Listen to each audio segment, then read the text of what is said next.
Kapitalisme dan kekuatan pasar dalam membentuk manusia modern. Setiap pagi, jutaan orang bangun bukan karena cahaya matahari, melainkan karena alarm di ponsel buatan pabrik. Lalu mereka berpakaian mengendarai mobil kredit, masuk ke kantor, menatap layar, dan menjual waktu hidup mereka. Mereka menyebutnya pekerjaan, sistem menyebutnya produktivitas.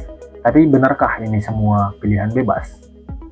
Selamat datang di dunia kapitalisme, sebuah sistem yang tidak hanya mengatur ekonomi, tapi membentuk siapa kita hingga ke isi kepala terdalam.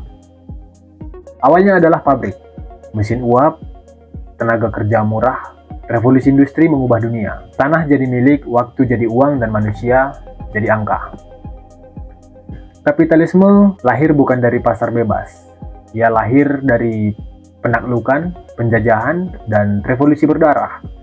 Pada bangsa lama digantikan berjuis, tapi rakyat kecil tetap sama, bekerja atau mati kelaparan.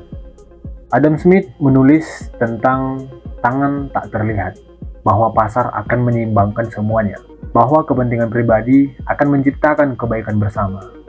Tapi tangan tak terlihat itu seringkali mencuri dari piring yang kosong dan memberi ke piring yang sudah penuh.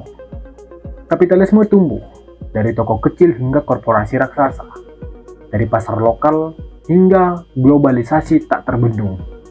Dan di balik semua itu, manusia berubah. Kapitalisme tidak hanya menjual barang. Ia menciptakan kebutuhan, ia membuatkan merasa kurang agar kita membeli yang lebih. Tidak lagi soal kebutuhan, tapi tentang gengsi, tentang gaya, atau status.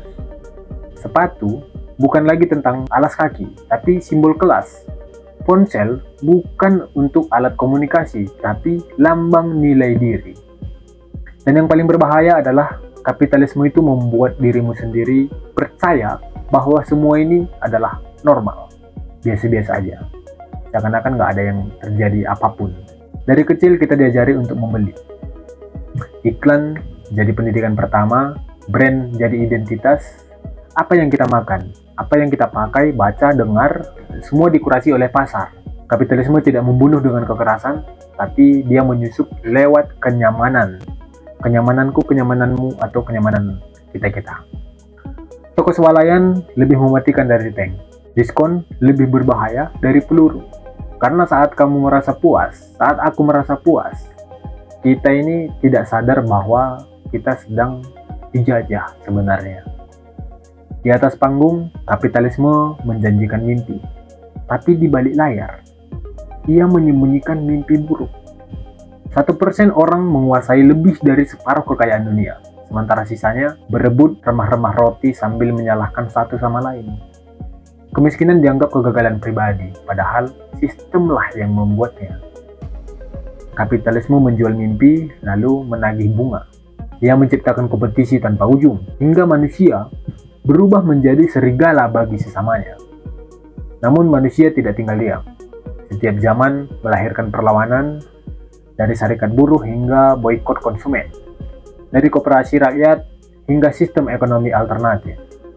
Tapi kapitalisme cerdik, sangat cerdik. Ia tidak membunuh musuhnya, ia membelinya.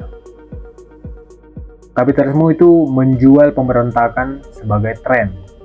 Kaos Che Guevara dibuat di pabrik, lalu dijual oleh perusahaan yang sama yang kau kritik.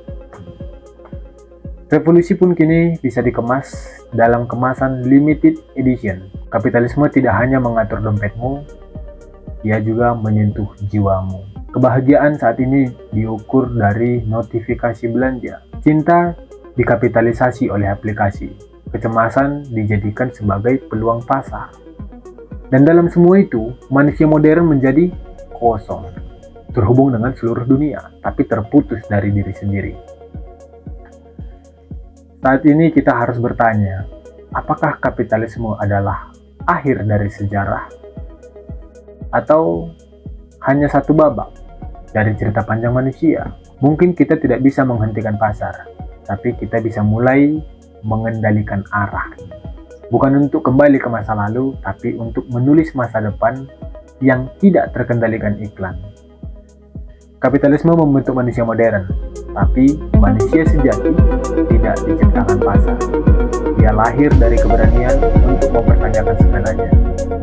Dan pertanyaannya itu dimulai dari hari ini.